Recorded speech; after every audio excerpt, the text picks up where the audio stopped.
Question number 1. Can the doctrine of promissory estoppel be used to enforce a promise, or as an excuse to avoid a promise?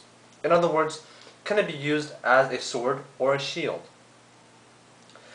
The doctrine of promissory estoppel is a doctrine of equity, which says that it would be unjust for a promisor to be permitted to go back on their word. It bars a person from making a claim or right which contradicts to what he has said or done before. According to McCamus, the current Anglo-Canadian position in the promissory estoppel may be deployed only defensively, page 289. This would suggest a more submissive style. The person in breaching the contract would have to be passively waiting for the decision of the other party of whether or not it constitute a breach. Denning has the opportunity to reconsider the term binding and validity in the contract, or in the case Combe versus Combe. Combe is a case that was unsuccessful in using the doctrine of promissory estoppel as a sword.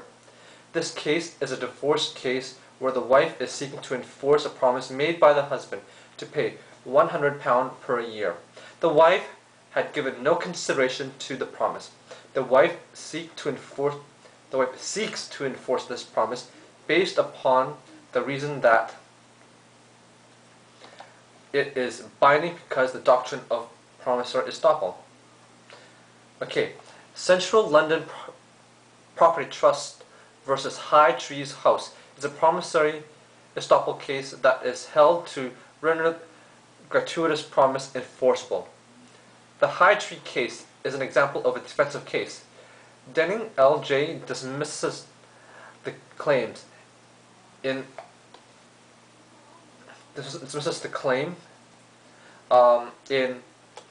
the Combe case, and held that the doctrine of promissory estoppel could not enforce the promise.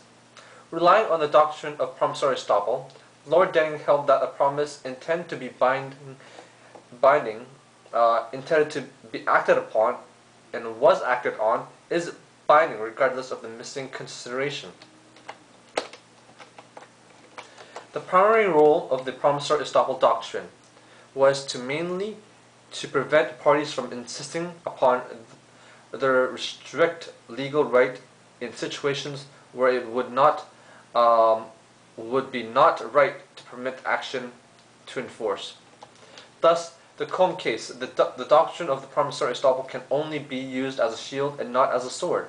The tenant was able to use the doctrine as a shield to protect the tenant against the landlord who wanted to enforce the agreement of paying at the regular price.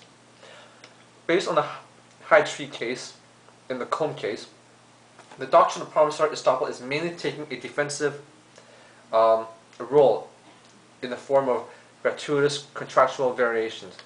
To summarize, the principles set out in High Tree are as follows. Okay. Number 1, promissory estoppel cannot be used as a sword. It can only be used to create a new cause of action where none existed before. Number 2, promissory estoppel can only be used as a shield.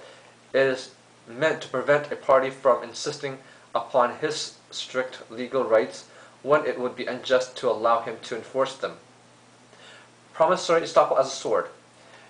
In the Gilbert Steel case, the purchaser agreed to pay the supplier more than the original sell price. There was no consideration given in exchange for the higher price. For the supplier to enforce the agreement will fail because it is using the doctrine of promissory estoppel as a sword. Promissory estoppel is not a contract enforcer. Estoppel is a shield and not a sword. All right. Rabashot versus Kasi Polari de Pokeja and Walton Store Interstate, Fidelity Limited versus Manor are cases where the promissory estoppel was used as a sword. I might have the pronunciation wrong. Under Walton case, in section 90, the doctrine of promissory estoppel is able to be used as a sword and is able to provide a basis for a cause of action to enforce the promise. Page 290.